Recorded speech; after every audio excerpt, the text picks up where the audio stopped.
Et dans cette vidéo, on va parler de l'opérateur nul. Et pour cela, rendez-vous au niveau de la table adresse et vous pouvez cliquer sur cette petite icône de droite pour faire un select étoile depuis cette table-là, directement. Ça va être fait automatiquement. Et par ailleurs, ici, quand on le fait avec MySQL, MySQL préfixe le nom de notre table par le nom de la base de données. Et là, ça reste optionnel vu que ici, c'est en noir, ou vous pouvez aussi utiliser le mot-clé use par ailleurs.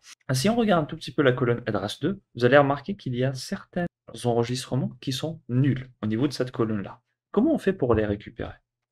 Alors, si on essaye de faire un petit where, donc on va spécifier la bonne colonne, donc adresse 2 est égale par exemple à une chaîne de caractères vide, et qu'on exécute, vous allez voir qu'on là on récupère pas les valeurs qui sont nulles. Si je scrolle tout en bas, voilà, on n'a pas de valeur nulle. Pour cela, pour récupérer les valeurs nulles, vous avez un opérateur spécial qui est le isNull.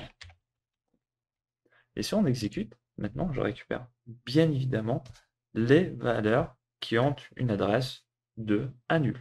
Et par ailleurs, nul, c'est simplement un petit marqueur spécial qui signifie qu'il y a une absence de données au niveau de notre base de données. Et si vous voulez récupérer tous les enregistrements qui ne sont pas nuls, au niveau de cette colonne-là, vous faites is not null. Voilà, donc c'est un opérateur assez simple à utiliser et très utile dans plusieurs situations.